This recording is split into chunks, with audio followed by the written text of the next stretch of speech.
Lux presents Hollywood.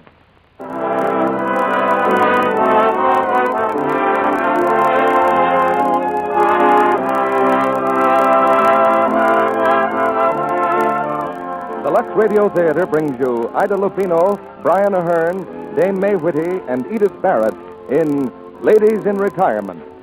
Ladies and gentlemen, your producer, Mr. Cecil B. DeMille.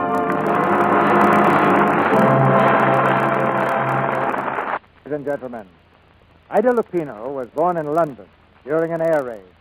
The only star I know who began life in such stormy style. Of course, that was during the First World War when the bombing was done from Zeppelin. It was an exciting start to a career that hasn't had a dull moment since. Tonight she's teamed with Brian Aherne, who's been acting in the big leagues for many seasons. The play is Ladies in Retirement, which had a long run on Broadway and then became a hit Columbia picture with Ida Lupino stars. For general excellence, our supporting cast is hard to beat because it's headed by Dame May Whitty and Edith Barrett. Miss Barrett is currently playing a part for me at Paramount in the story of Dr. Wassel. Ladies in Retirement is one of those plays an audience remembers for years. It's a strange and weird compound of love and hate and hope and horror. Good theater comes in many different forms, and Lux Toilet Soap brings you all of them. Looking for plays is like looking for new stars. There are almost no rules to guide the searcher. And yet, there's more than luck in picking both of them. The men who sit for hours in darkened projection rooms looking at screen tests of potential starlets all have their own yardsticks to measure the candidate. One thing I always look for is a lovely complexion, and the acid test comes when a girl's face is magnified many times in a close-up. But long before that close-up is made, wise starlets go into training with Lux Toilet Soap. And now the curtain rises on the first act of Ladies in Retirement, starring Brian Aherne as Albert, Ida Lupino as Ellen, Dame May Whitty as Miss Fiske, and Edith Barrett as Louisa.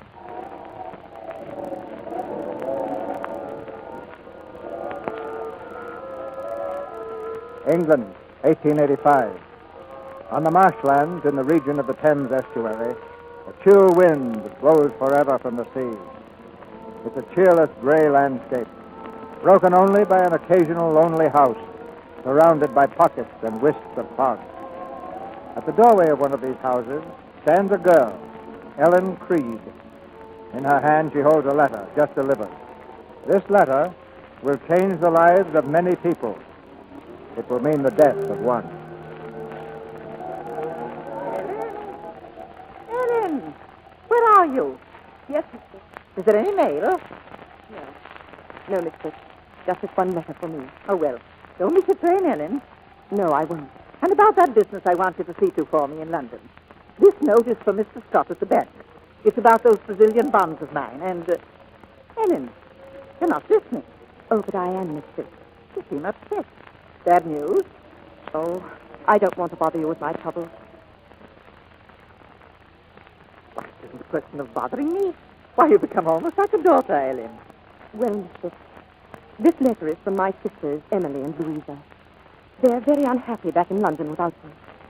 After all, I've only seen them once since I've come to work for you. Well, you'll be seeing them today, won't you? And then everything will be all right, I'm sure. Oh, Miss Fiske, Bates is coming with the card. We'll tell him to hurry himself. My kindest regards to your sisters, Ellen. Thank you, mistress. I've written them so much about you. How kind you've been. Stop the nonsense. I thought perhaps you might allow them down for a little visit one day. Certainly, yes, at any time. Now, hurry, dear. Mistress. Yes? Well, it's occurred to me that since they've been so wretched lately, and if it is all right to invite them, might I bring them back with me this time? What now, Ellen? Oh, they won't be a bother, I promise, mistress. And it will mean so much to you. Very well, my dear. You bring them with you by all means, for a day or two. Oh, thank you, mistress. I can't tell you how grateful I am. Oh, well, don't cry, my dear. What did you say their names were? Emily and Louisa. They are quite a good deal older than I am, but I've always looked after them. Well, run along. Run along. Tell them I'll be happy to see them. Thank you so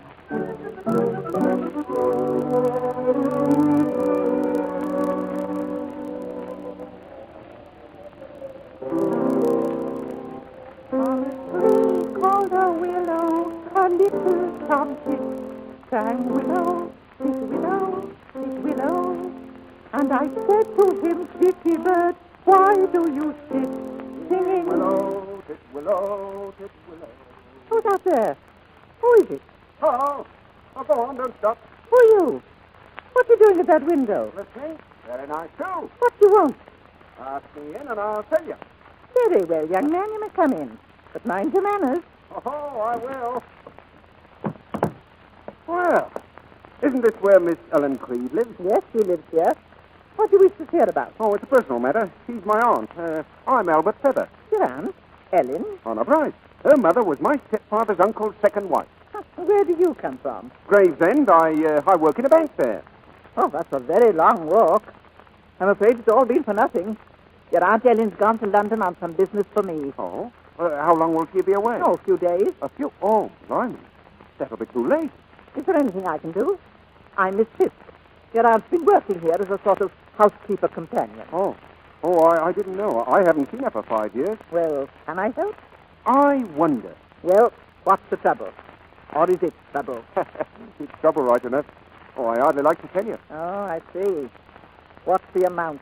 £12. How much?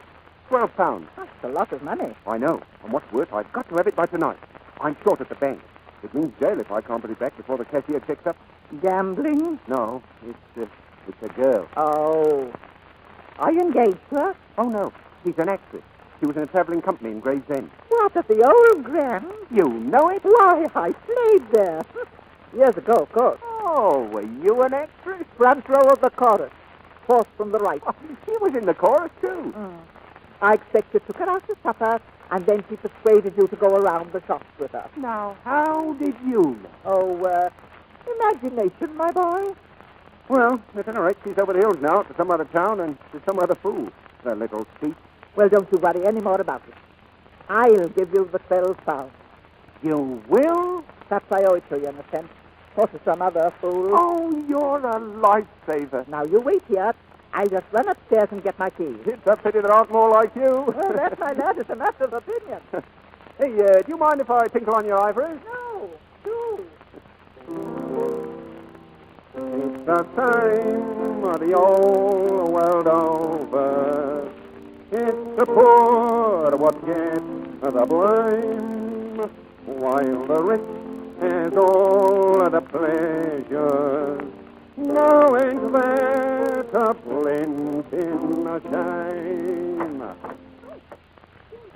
Oh, hello. Come in. I thought I was doing things. You were? Oh, but I mean the men's voice. So funny here. Why, doesn't the tide wash up any male fish here, my lovely? No. Men's are scarce as ants and tabs in these parts. That is all but the old ones. The young ones go off to London or some foreign parts as soon as they can. Oh, and are you going off to foreign parts?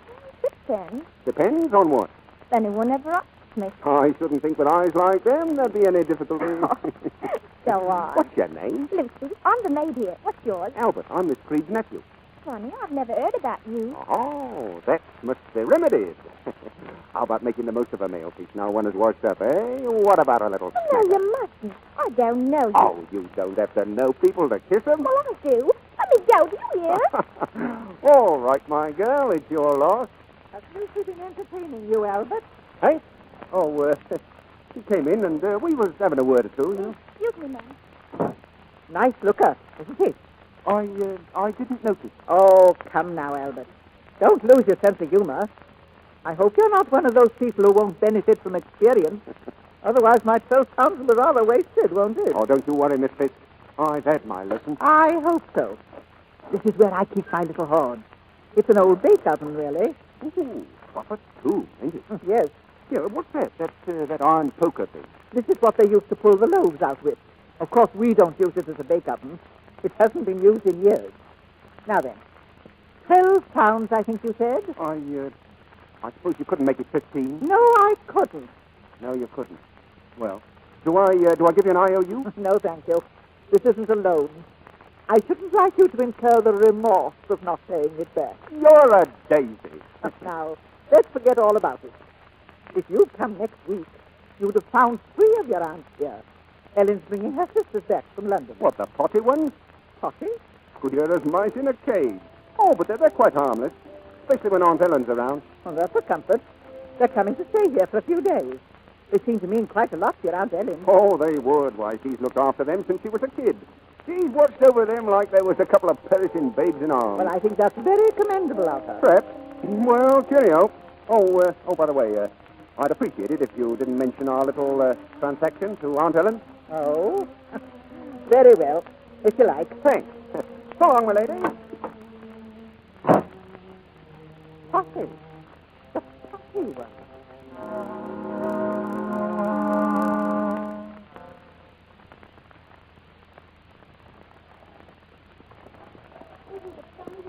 You can't see the wind, and you can't touch it.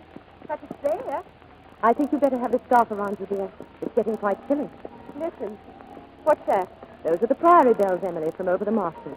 I shan't like that. Emily hates bells. Especially church bells. Ding dong, ding dong, ding dong. Aren't the marshes pretty, Emily? No, the grass is too long and untidy. If I had a knife and a bit of string, I'd cut it and tie it up in bundles. Are there any sheep here in the marshes? You, gentlemen. Dave, my sister would like to know if there are any sheep on the marshes. Oh, yes, miss. I think sheep are so clever to chew their cuds the way they do. It's very difficult. I've tried. You ought to be a sailor, missy. They're always chewing tobacco. The man I was to marry was a sailor. He gave me this telescope. It's all I have to remember him by. He was wrecked at sea. They were all drowned. Must have been a bit of sadness for you, missy. Oh, no, I've quite forgotten what he looked like. I saw a drowned man once. They took him out of the Thames. He was green. Oh, look. There's a bird's nest in the road. Yes, so there is. I should like to have that, Ellen. Wait, please stop, will you? Yes, miss. Oh, that's cool. Be careful, Emily. Yes, Emily likes bird's nests. She always did. But I don't. I have it. Look, isn't it beautiful? Oh, dear, it's all cobwebby, and it has a horrid smell. It mustn't be wasted. I shall save it till next year, and then I'll put it back again. Who knows where we'll be next year? Well, not in London anyway. You promised that, Ellen. Yes, dear, I promised that. Look at my arm, Ellen. Louisa, how did you get that mark? She did it. She beat me. Who? That woman in London. She didn't give us enough food either. Discipline, she said. Louisa used to cry all night. I didn't. She couldn't discipline me. We'll be all right here, though, won't we, with Miss Fiske? She won't beat us. No, darling. She won't beat you. No one will again. Ever.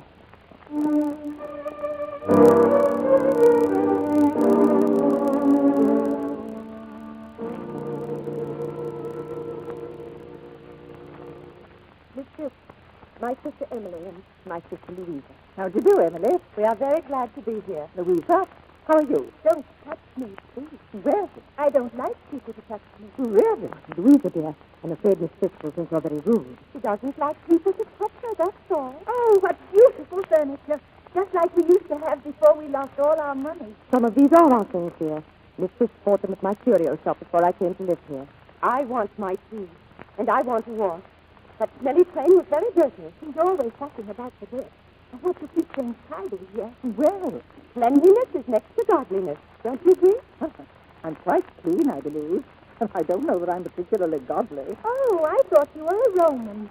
Isn't that your shrine there? All those candles and... Miss Fiske is a Roman, dear, and a very devoted one. Now, come along, both of you. Father didn't approve of Romans, and neither do I. Now, come, dear.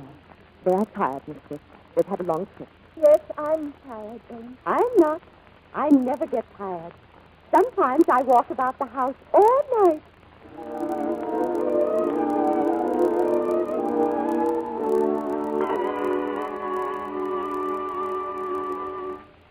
I can't stand it. I just can't stand it, Lucy. I'm utterly exhausted clearing up after their messes. Oh, I don't wonder, miss. So am I.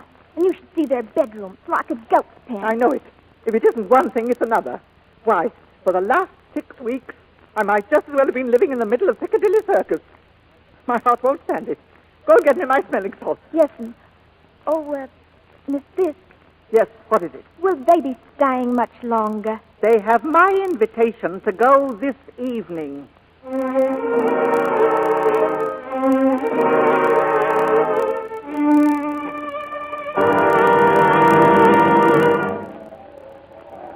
Oh, dear. I wonder where Emily's gone to. She ought to be back by now. I can't see her anywhere, even through my telescope. I wish I were brave like Emily. I should like to take long walks, too, and pick up things. Perhaps I shall be able to after we've stayed here longer. Oh, I'm sure you will, dear. I shall be staying here, shan't I? You're not planning to send us away, are you, Ellen? No, dear, of course I'm not. Now, come along. Let's walk back to the house. Perhaps Emily's there. This is what you always promised us, Ellen. A little place in the country where we can always be safe. Yes, dear. That's the one thing I've been working for, ever since we had to give up the old house. Well, naturally, Estuary House could never be like that. But it's nice enough. And Miss Fiske has been very kind to us. Miss Fiske. May I tell you something, Ellen? Just one of my secrets. Of course you may, dear. I don't like Miss Fiske. Couldn't we send her away? Then it would really be just the three of us. But, Louisa, I keep telling you, it's her house. Oh, no, you'll never make me believe that. All our lovely things are there. We'll never have to go away, will we?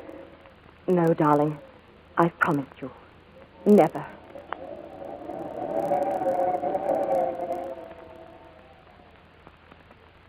What in the world are you doing here? I brought some wood. I got a nice lot today. I found it on the riverbank. Oh, what are you thinking of? Making a mess like that all over my clean floor? I must tidy up the riverbanks. I hate waste. And I hate litter. Now you clear it away immediately. I won't be ordered to do things. Oh, this is too much. And look at my best polished table. Look how these shelves have scratched it. And what's this? Wet seaweed and a horrid dead bird. Oh, Leave my bird alone. it's going in the fireplace where it belongs. No. There. No! Oh, you! That was one of my treasures. My treasures! Emily, what's wrong? I hate her. She threw my bird into the fireplace. Emily, control yourself. Look what she's done with her ridiculous shelves. It'll take months of hard polishing to put that table right. Oh, I'm so sorry, Miss Fiske. I'll put it right. Oh, no, Ellen, you shan't do it. You shan't do it. I'll do it. Let me do it. I'll polish it every day, all through the winter. That's very sweet of you, Miss Louisa. But I don't think you'll be here all through the winter. Oh, but we shall. Ellen said so. You're mistaken, Louisa. I said nothing of the kind. But you did. You promised. Louisa, will you be quiet? You promised. Oh, my heavens. This is the last straw.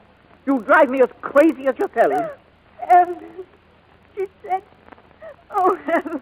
Miss Fiske, you shouldn't have said that. I'm sorry. I didn't mean to say it.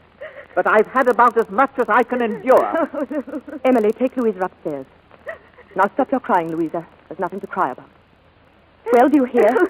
Go upstairs, both of you, and close the door behind you. Come, Louisa. That was a cruel thing to say. But it's true. One with her telescope and the other with her mania for collecting things. They are insane, both of them. Please don't use that word again. Emily was right. People who have all they want never seem to understand how much the smallest things mean to those who haven't. Oh, really? I don't think this calls for a sermon. I've been more than generous to you and your sisters. Well, people have always been very generous to you, Miss Fiske. My sisters and I have never had any friends to send us money. That's hardly my fault, is it? No. But don't you ever feel that you might have a responsibility to those less fortunate than you? I don't know what you're talking about. Life hasn't been very kind to us, Miss Fiske. Every penny we've ever had, I've had to work for. Every penny. So you can't blame me for fighting for my family. That's very admirable. But it's your family and not mine. And let me tell you this. Your sisters, insane or not, have overstayed their welcome. I invited them for 2 days, and they've stayed 6 weeks.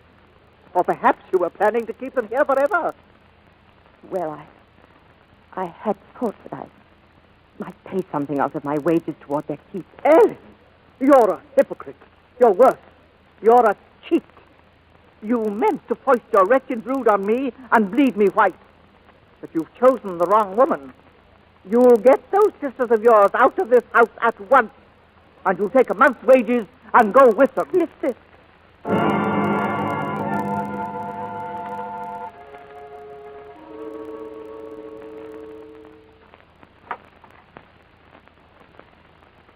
Who's there?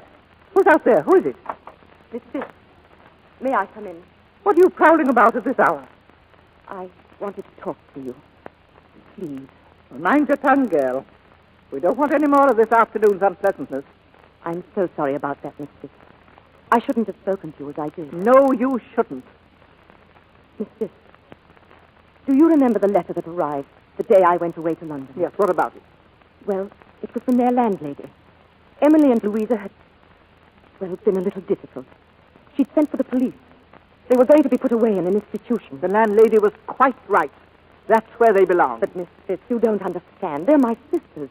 They've no one else in the world to turn to but me. That's why I can't send them away. Ellen! Oh, I promise they'll never come anywhere near you again. You'll never even know they're in the house. I'll look after them myself. I'll cook their meals for them. Oh, I promise there won't be any more trouble. Miss Fiske, they must be with me. They must. Ellen, have you quite gone out of your mind? You must be blind if you can't realize they'd always be getting in my way. No. You pack them off tomorrow. Tomorrow. You understand? Yes, Miss Fiske. I understand.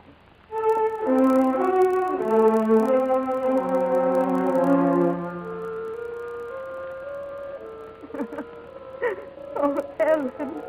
Stop crying, Louisa. Go to sleep, dear. But you told her you were going to send us away. I'm not going to send you away. We heard you. We were listening. Isn't she terrible, Ellen? She's wicked. I'm not going to send you away. Never. Never, dear. Never. Well, then, if you're not going to send us away, what are you going to do? I don't know. I must think. I must think.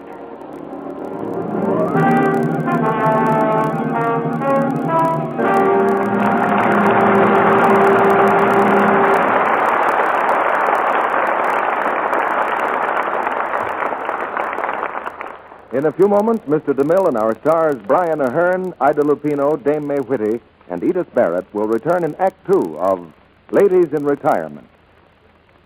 And now, here's a young lady I think you may recognize. She's busy. I won't be right home from the office tonight, Mother. I promised to put in an extra hour at the canteen. She's popular. Hello, Jim. Yes, I heard you were going back to camp tomorrow. A late movie? Why, yes, of course. And she's smart. Whew. 1 o'clock. Guess I missed my beauty sleep.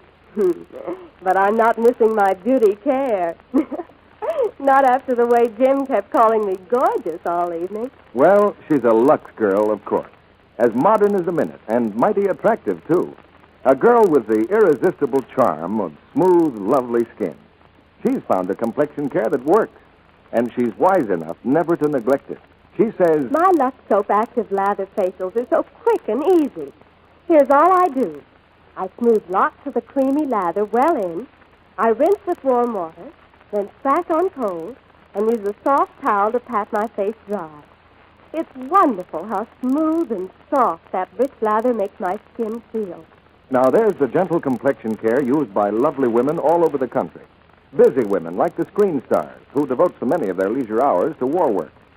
9 out of 10 of them depend on Lux toilet soap to give their skin thorough daily care it must have to stay smooth and fresh.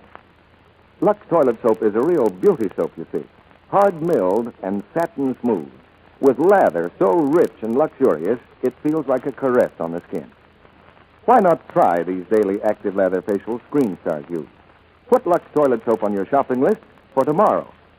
And if your dealer happens to be temporarily out of stock due to wartime conditions, please be patient. He'll have more shortly. Remember, Lux toilet soap is worth waiting for. Now, our producer, Mr. DeMille. Act Two of Ladies in Retirement, starring Ida Lupino as Ellen, Brian Aherne as Albert, Dame May Whitty as Miss Fiske, and Edith Barrett as Louisa.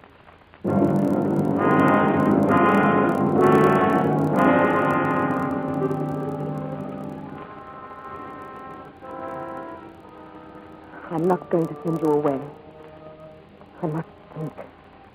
I must think. The night is over, and Ellen's plans have been made. Dark, deep plans, hatched in the black of night, tuned to the mournful sighing of the wind. In their room, the two mad sisters wait for Ellen. They are dressed for traveling. I've always wanted to explore an old castle. Will it have a dungeon, do you think? They all have dungeons, and there's sure to be secret passageways and places where they hide things. Yes. And I'm sure Miss Fiske has lots of exciting things hidden in this house. Her jewels, I'm sure. I've looked in all her boxes and haven't been able to find them. I know where she keeps them. In that oven downstairs. The one with the iron door. Are you both ready?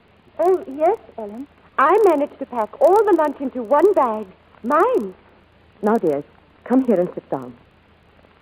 I haven't told you the real reason why you're being sent away for the whole day. The truth is, I want to be entirely alone with Miss Fiske for a few hours. Is that why you got rid of Lucy, too? I didn't get rid of Lucy, Emily. She had a toothache. Oh, Ellen, dear, you know that's not true. She didn't want to go at all. I said she had a toothache, Louisa. Now, listen. Last night, while you were both asleep, I had a long talk with Miss Fiske. She's tired of the marshes and wants to travel for a bit. I persuaded her to sell me this house. Not really, Ellen. We haven't discussed price yet. That's why I must be alone with her. She may want more than you're prepared to pay. I'm prepared to pay quite a big price, Emily. Oh, lovely, lovely. Yes.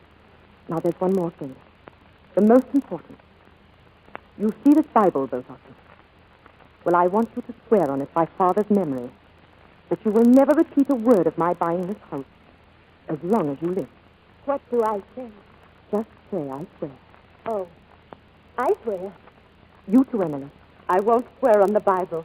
It's wicked. If you don't, Emily, I shan't buy the house and I'll send you both back to London. Oh, Emily, be sensible. I don't like being made to do things. I promise. Now remember, that is a sacred oath. Well, here's Maid. Hurry now, there's no time to waste.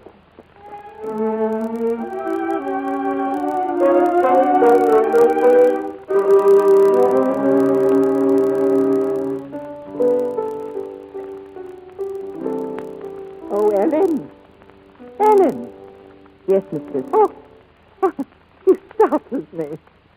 I'm so sorry. It's quite all right, dear. I just didn't realize you were there. I must say it's quite pleasant here this evening. And quiet for a change. You mean now that my sisters have gone? I'm sorry, dear. I didn't mean to hurt you. You haven't hurt me. I'm sorry. You might turn the lamps on, Ellen, dear. It's getting quite dark. I can scarcely see the music sheet.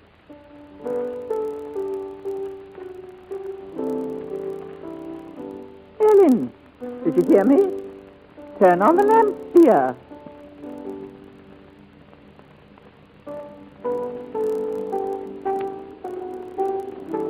Ellen, dear, I don't want to ask you again.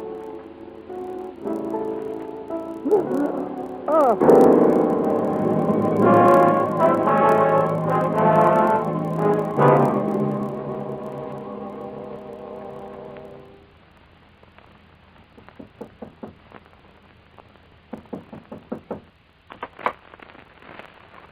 Good evening.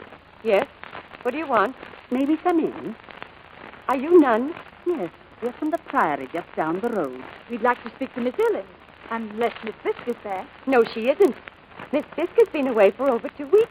So we heard. I wonder if you tell Miss Ellen... She's busy in the kitchen. Emily, wearing your manners here.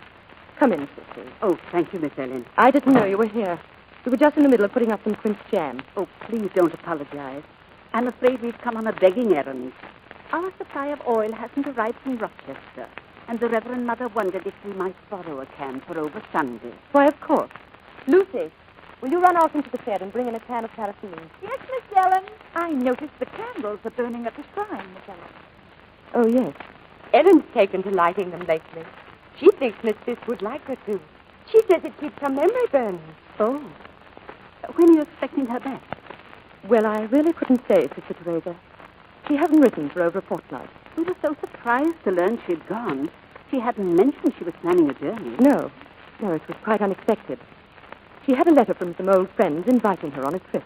The Reverend Mother has been wondering what you'll do about the rent from the little 3-acre field we hire from Miss Fiske.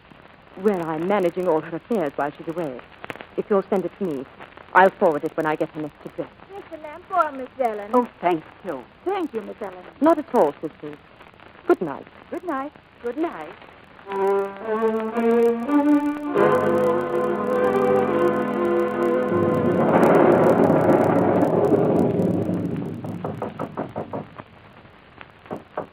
Louisa, Louisa, answer the door, dear. Yes, Ellen. Hello. Oh! Oh, all right. Don't yell like that. I won't eat you. Louisa, what's the matter? Oh. Who are you? And what do you want? Well, dear Aunt Ellen, after all these years, I'm Albert. Don't you remember me? Albert. Of course, Rose's boy. That's right. So it is. Fancy Albert being here. Where on earth did you come from? Gravesend on a duck's back. It's Albert right enough, always saying funny things. Oh, he's so true. Yes, so I see. Well, don't stand there dripping all over my best rugs. Get along to the kitchen fire with your wet things. Now, that's more like my loving auntie. My very distant auntie. Now we'll have fun with Albert here. I'll go and fetch a dressing gown. And I'll get a towel so you can dry yourself. Well, blimey, if it isn't a regular family. What a reunion. A real homecoming, this. Albert, why have you come here? Well, that can wait till I'm dry outside and not so dry in, eh? Fine house here, auntie. I say, is this all yours? No, of course not. Belongs to the woman I work for. It's Fiske. Oh, and where is she, might I ask? Away? Away, eh? Fine. Well, 5 years, auntie, old girl. What of it? You've changed. You've not. Same big blue eyes, though. And still, lady, touch me not, eh? Let go of me. I'm in no mood for your foolishness. And the way you seem to be all keyed up, a little of my foolishness might do you no harm. Here's a dressing gown, Albert. Oh, thanks, my girl. I'll slip into this later. Now, dears, run up to bed, both of you. I want to talk with Albert. But we don't want to go to bed. No, we want to stay and talk to Now, go on. Do as Aunt Ellen says. Toddle up to bye-bye like good little girls. Very well. Good night, Albert. Good night, my lady. Good night, Albert. Good night. Now, Albert, let's get down to cases. Why have you come here and what do you want? Well, auntie, to cut it fine, I'm sort of taking a compulsory holiday from the bank over at Gravesend, where I've been working. In other words, you've lost your job. Oh, I've given it up. You haven't done anything wrong, have you? Well, I sort of helped myself to a little salary I wasn't entitled to. You mean you've stolen money? You've got it, auntie. How much? Oh, small matter of £100. I see. So I suppose you want me to give you £100 so you can put it back. Oh, I'm afraid it's too late for that. They've found out. The police have. The police? Yes, a friend passed me the tip they were coming, so I took French leave. Yes, but they'll follow you. They'll come here. Oh, don't worry. No one knows I've got relations out here on the marshes. I'd be safe here for a lifetime. Well, you're certainly not going to stay here for a lifetime. Well, surely you don't mind my staying here for a little while, do you? Till it all blows over? And then what do you propose to do? Oh, clear out of the country. America, Australia, any old where. But I'm counting on you to help me. I need money for the passage. I'm stoned. Oh, I don't see why I should concern myself with your affairs. I'll land in prison if you don't. Oh, you're not the sort to turn down somebody who was in trouble and needed your help. You wouldn't fail your own flesh and blood, would you? I'm no flesh and blood of yours, Albert. Oh, won't you give me a chance to start again? I promise. Cross me out. I'll never do anything wrong again for the rest of my life. Oh, now come on. Let me go. Oh, very well, I'll do it. Bless you, Ellen. You're a daisy, you are. We'll talk about it in the morning. You sleep on the sofa tonight. Oh, I don't mind where I sleep, old girl. You seem to be taking this all very lightly, Albert. You have told me the worst, haven't you? I mean, there isn't anything else. What else? Well, there are worse things than stealing. As for instance? Oh, no, there's no blood on my hand. Putting people out calls for real nerve, you know. Yes. Good night, Albert. Nighty-night.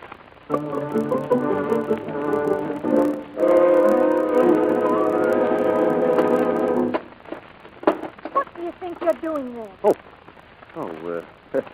Good morning, Lucy, my girl. I was just fooling around with this padlock, and it came off. Well, you shouldn't have. That happens when the stick keeps the valuables. Well, how does she get at them? With a pickaxe? Look, there's nothing behind that door but a wall. Well, I never. All fixed up. I wonder when that was done. It wasn't that way the last time I was here. Oh, so you've had your nose in there before, have Funny you? what nasty thoughts people have sometimes, isn't it, Lucy? Funny how they're right sometimes, isn't it? Now, I wonder why anybody would want to pick up a place like that. Maybe Miss Fiske put her jewels in there before she went out. Oh, if there's any sparklers in there, I wouldn't mind having a peep at them. Oh, I'm sure you wouldn't. And neither would you, I dare say. In fact, I'm sure you'd like to feel of some around your swan-like neck. A pretty pink hair like this calls for a diamond, eh? Your face, Mr. Albert, is calling for a good slap. It's wicked to slap a man's face on Sunday. The better the die, the better the deed. Well, that leaves me conscience clear. Come on, Oh, then. no, I'll squeeze. What's that? What's that? cream? Oh, no, What do no. you think I'm made of? Sugar and spice and everything Oh, nice. let me go. Someone's coming. Oh, who's that? Ellen? Good morning, Albert. Oh, why, hello, Emily, me old cup of tea. Back from church, eh? Oh, what you doing with those bulrushes? Looking for Moses? You're making fun of me, naughty boy. Hey, Emily, I'm glad you're back before the others. It isn't often I've got the chance of a tete-a-tete with the family's fairest. You're never serious about anything, I was Albert. never more serious in my life. There was a letter left yesterday. It's for Miss Fiske. I found it in the box outside. Miss Fiske, eh? Emily, what's going to happen to you when Miss Fiske gets back? Will she let you stay on? She isn't coming back. Oh? Why not? Ellen bought the house. Eh? Oh, go on. Oh, yes, it's quite true. It's a secret, though. Ellen made us swear on the Bible that we wouldn't tell. Why would she want to keep it a secret, eh? I don't know. It was all done in a great hurry. Oh, dear. You won't tell Ellen I told you, will you, Albert? No. We'll make that our little secret, shall we? All right. It'll be rather fun having a secret from Ellen. She thinks she's the clever one. But she isn't. Not always. No. Not always.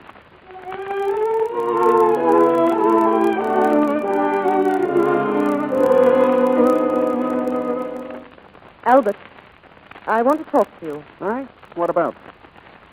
Albert, I don't want you to mention Miss Fiske again in front of my sisters. They quarreled with her, and it upsets them very much to talk about her. Oh, sorry, nobody told me. What did you quarrel about? I didn't say I quarreled with her. Was she by any chance the friend you lit candles for last night? Yes. When did she die? Die. Who said anything about her being dead? Well, I just assumed she was. You don't light candles for the living, do you? I don't know. I just thought this was a prayer. Oh, by the way, there was a letter for Miss Fiske. From her bank, I believe. Give it to me. I'm managing all her affairs while she's away. You are, eh? Well, you were always the one for figures. Does it say anything important? Yes, rather. Get an answer in the post immediately. Excuse me. Stylish looking piano you've got here. Don't distract me, Albert. I must concentrate. Oh, I'm sorry. Don't mind me, Auntie. Oh, there you are today. I didn't expect to find a copy of the Mikado way out here on the marshes. Don't do that. Sorry, I didn't mean to distract you. It's just that I happen to dislike that particular tune, that's all. Yes, it is a bit on the morbid. Miss Ellen, how soon will you want dinner? In about half an hour, Lucy. I want you to post this letter at the crossing. Oh, let me go, Ellen. I could do with a sniff of air. No, thank you. Lucy will do it.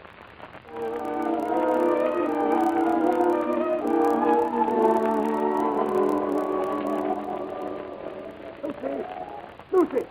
Here, wait a minute. I've got to post this letter. You heard what Miss Ellen said. There's no hurry, me girl. Here. Let's see that letter, will you? Hey, But Daniel, there's no right to open that. opened by error, my girl. No one will be the wiser. Here, sir. In regard to my pet, something or other. What does that word look like to you? S-P-R-A.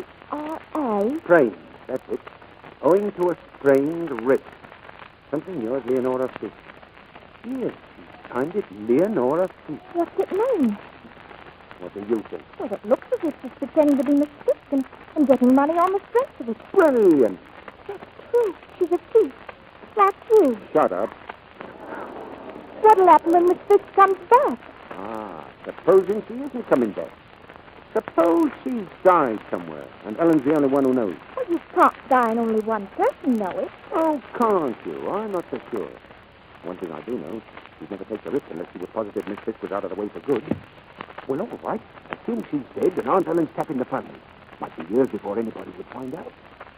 Now, why should she reap all the benefits? There might be some pickings in it for us. Oh, Lucy, wouldn't you like to see a bit of the world? Have some fun with me?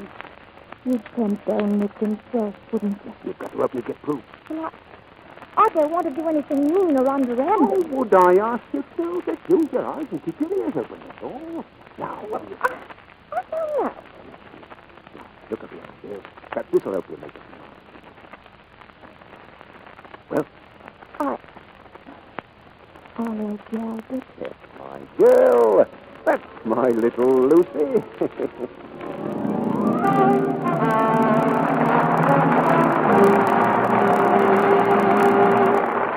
Pause now for station identification. This is the Columbia Broadcasting System.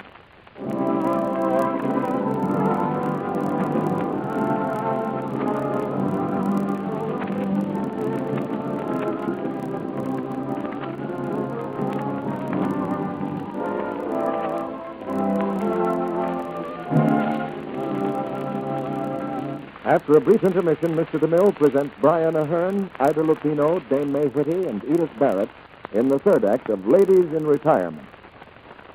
You know, there are some things people will always argue about. For instance, A shower? Never take one. The only way to get a real bath is in a bathtub. That way a man can relax, really enjoy his bath. But to me, a bathtub's old-fashioned. Why, I can't get started for the day without a good quick shower. Peps me up, makes me feel swell. well, there you have two opposite opinions. But in one important point, they see eye to eye. We want a soap that lathers. Well, what they want, of course, is Lux toilet soap. A soap that makes any bath a luxury, whether it's tub or shower. Even in hard water, Lux soap gives rich, creamy lather, and lots of it. Active lather that cleanses thoroughly, carries away dust and grime in a jiffy. Now, here's a suggestion to the ladies in our audience. Why not see to it that the men in your family enjoy Lux toilet soap as their daily bath soap, too? They'll be just as enthusiastic about it as you are. These strenuous days especially, they'll appreciate the quick refreshment of a Lux soap bath. Lux is a quality soap, made only of the finest ingredients. But it's thrifty to buy because this famous white soap costs you only a few cents. And it's thrifty to use because Lux toilet soap is hard milled. That means it won't get mushy or soft. You can use each cake down to the last thin sliver. Right now, that's especially important. It's patriotic not to waste soap, you know. Lux toilet soap will last even longer if it's always put in a soap dish that's dry. Why not get some of this fine soap tomorrow? And now, Mr. DeMille returns to the microphone. Our stars have a date with you after the play. Here's Act 3 of Ladies in Retirement, starring Brian Aherne, Ida Lupino, Dame May Whitty, and Edith Barrett.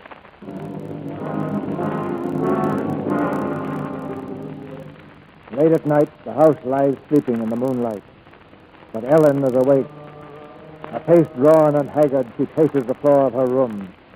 The great secret locked within her, giving her no rest. Who is it? I found you. Yes, what do you want? It's up here. I've restless myself. Well, I've a cure for that. You have? Let's hear it, Auntie.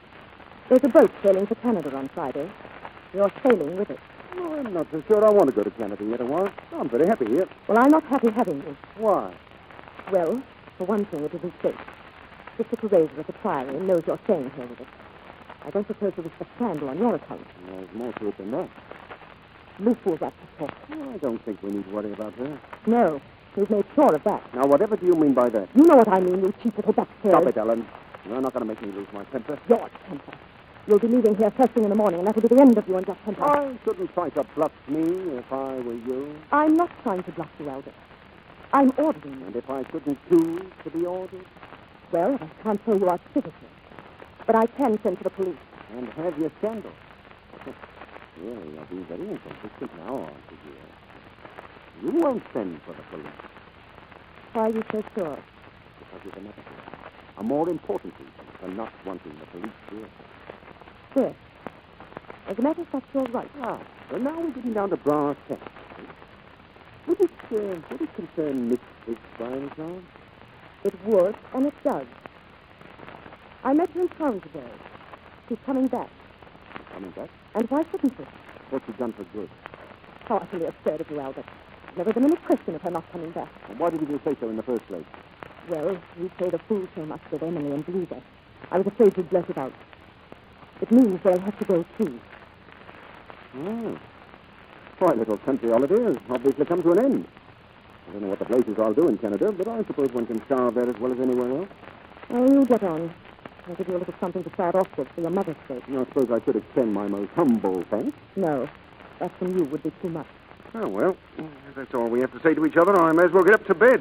A good night's sleep wouldn't do you any harm, either. You look a bit played out. Shall I be seeing you in the morning before I leave? Yes. Good. Oh, I forgot to tell you, Auntie. I had a funny dream last night. Oh, did you? Yes. I dreamt Miss Fiske was dead. Good night, Auntie.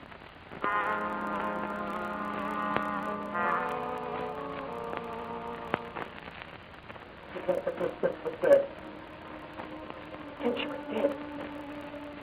Dead. Dead. Oh, Father, who art in heaven? I can't pray. Can you be able to pray? I must. Oh, Father, who art...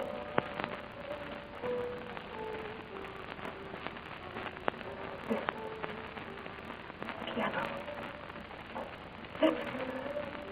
The song. Heaven. Oh, no.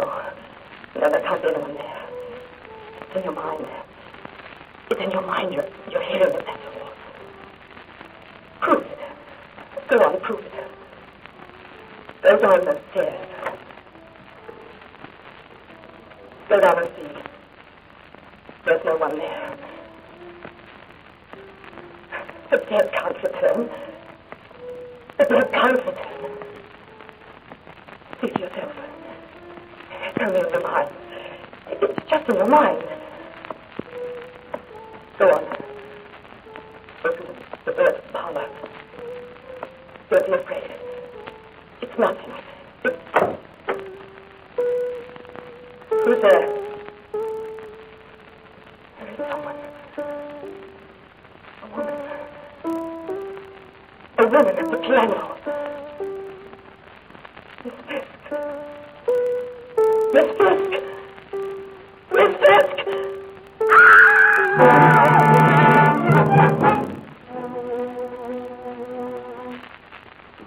Get up to your room. She saw me sitting there, Miss Fiske. She saw me scream and she ran upstairs. You've done your part, Lucy. Now I'll do mine. What does it mean, Albert? Means Miss Fiske is dead, and someone has a guilty conscience. Now get up to your room.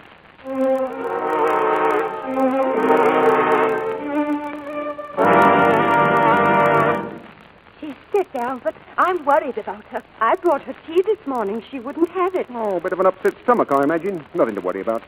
She was walking in her sleep and had a nightmare, that's all. It wasn't a nightmare, Albert. Oh, what was it then? She said she saw a ghost. In that case, lay another place for breakfast. Do you really think it was a ghost, Emily? If it were only a nightmare, we wouldn't have heard it, too. Heard what? The music. Miss Fisk's music. Do you know, Emily, I'm sometimes afraid Miss Fiske will get the better of Ellen. I sometimes think she wants to come back and turn us out.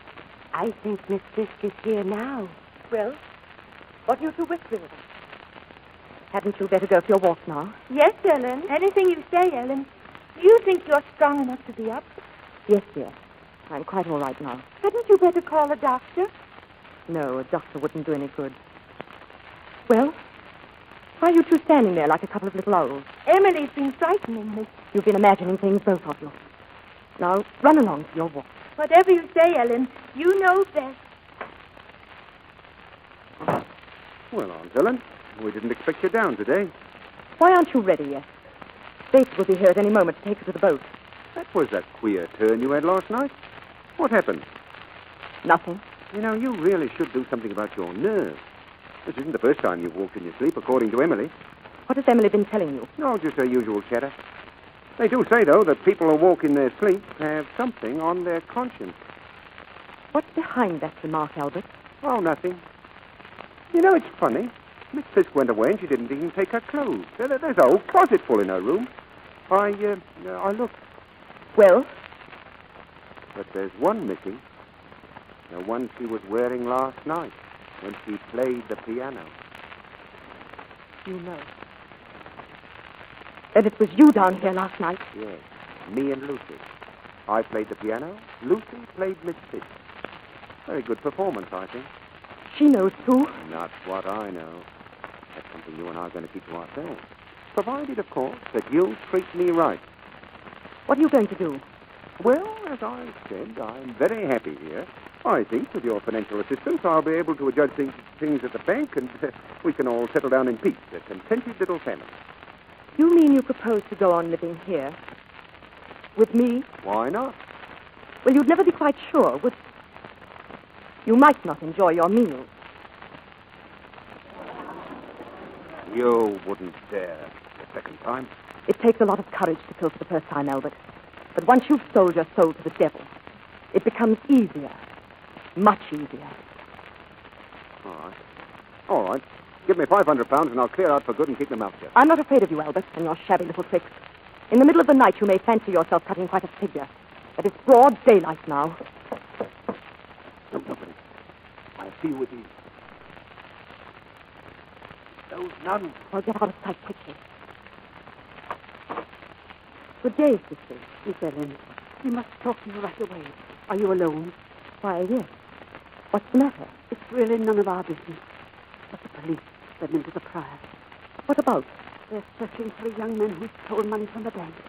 From the description, we suspected it was your nephew.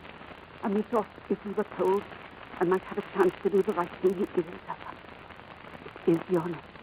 Yes, but I mustn't search here. They've gone over to Decoy Farm first. We heard one of them say so. Oh, Miss Ellen, have we done wrong in coming to warn you? I don't know, sister. I had a brother rather like that. He went wrong, too. People are easily lost, aren't they? Yes, they are. Poor girl. You have so many burdens. If you're referring to Albert, he means absolutely nothing to me. No one does, for that matter, except Emily and Louisa. Well, if at any time we at the Priory can do anything to make things easier for you or your sisters, don't hesitate to turn to us. My sister? We would be glad to help them in any way we could. Very kind of you, Sister Teresa. But you know we're not of your faith. In my father's house are many men, too. Good day. Good day, sister. Why, I never go. Thanks for putting in a good word for me. Decoy Farm, is it? Well, that'll give me a chance to get around behind into the river. Hurry, there's no time to lose. I've got to move past. Here, where's that money and the ticket? On the table. You better make a dash for it, too.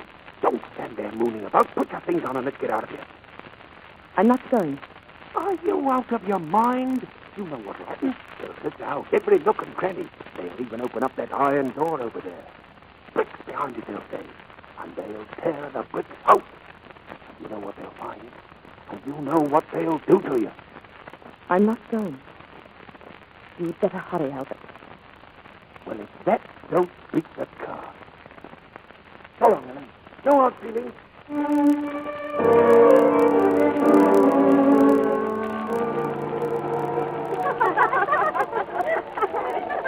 Oh, there's Ellen coming from the house. Ellen! Oh, Ellen, it was so funny. We just saw Albert. He was playing tag with some men. But he didn't win. They caught him. He got quite annoyed. Oh, Ellen, look. We found a lot of jackdaw feathers. We're going to tie them into bundles and make little dusters. Yes, dear. I've been waiting for you to come back. You see, I'm going away.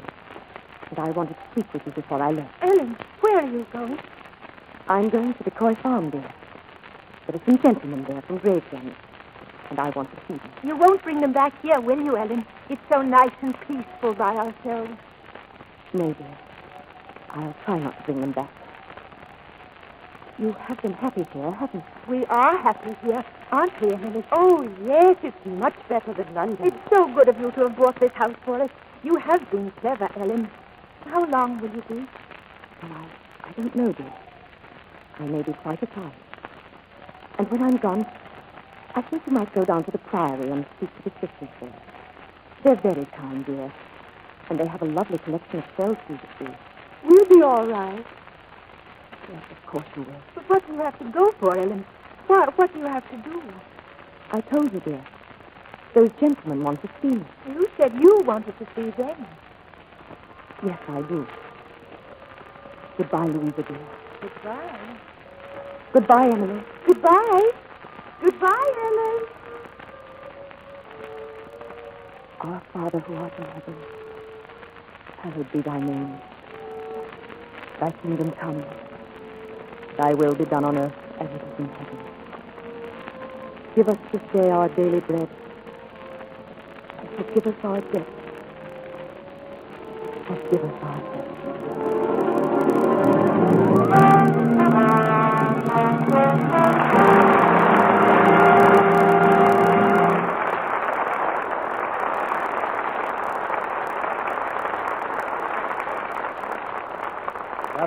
says well done to every single member of our cast. And now Ida Lupino and Brian Aherne return to the footlights. You know, C.B., every time Ida plays one of those very dramatic parts, I always wonder how she can top it. Well, we'll find out. What do you do in your latest picture, Ida? Well, at one point, the man playing opposite me gets very violent and throws me up in the air. Then I put a headlock on him and swing him around for a while. The result is in doubt. He's trying to kill you, I suppose. No, it's a bit about time. What won't they think of next? Oh, come on, C.B., you've got to get in the groove. No, I guess I'm just not hep. Hey, you must have been eavesdropping at one of Ida's parties for soldiers. No, but I've heard they're solid. What gives at your parties, Ida? Well, what always happens when a lot of soldiers get together? They eat for 3 or 4 hours. You do the cooking? No, I don't. You see, I want to help win the war. My mother does the cooking and I do the serving. Oh, Ida's a wonderful hostess. I can guarantee that from personal experience. You should see Brian acting as a host at the Hollywood canteen. I suppose right up front, greeting people. No, way out back, washing the dishes. I enjoy it, though. You may get some offers after that comment. I can use you, Brian. Can you use me, Ida? Well, I might. But anyway, I can use Lux soap, and have for years. Did anyone ever tell you it was a wonderful soap, Mr. DeMille? That complexion of yours speaks volumes, Ida. Well, how about a few short volumes on next week's play, C.B.? That's a true drama, Brian. The true drama of a great American. The play is Samuel Goldwyn's thrilling motion picture story of Lou Gehrig, the pride of the Yankees. And our stars will be Gary Cooper and Virginia Bruce. Lou Gehrig was the idol of millions on the baseball diamond, but his real heroism was above and beyond sport. And next Monday night, Gary Cooper will again bring to life the inspiring story of Lou Gehrig and his iron courage. Well, you don't have to be a baseball fan to enjoy that play, Mr. DeMille. Good night. Good night. Good night. Good night. You've got a return ticket.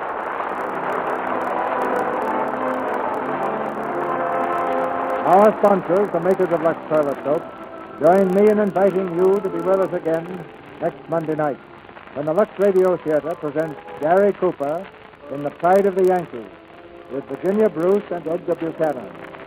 This is Cecil B. DeMille saying good night to you from Hollywood. Here is a message for the ladies, a way they can help save the lives of American soldiers. Our government needs waste kitchen fats to make glycerin for explosives. Now, that's just waste fat. After all, the cooking good is gone from them. Strain bacon grease, meat drippings, and other fats into a wide-mouthed can. Your meat dealer will pay you for them. The part of Emily was played tonight by Bea Benaderet. Others heard in tonight's play were Truda Marston as Lucy, and Gloria Gordon, Claire Verdera, and Eric Snowden. Ida Lupino's new picture is the Warner Brothers production, Thank Your Lucky Stars. Brian Aherne, Columbia Pictures star, is currently seen in First Comes Courage. Dame May Whitty's next picture is the Metro-Goldwyn-Mayer production, White Cliffs of Dover. Our music was directed by Louis Silvers. And this is your announcer, John M. Kennedy, reminding you to tune in next Monday night to hear Gary Cooper in The Pride of the Yankees with Virginia Bruce and Edgar Buchanan.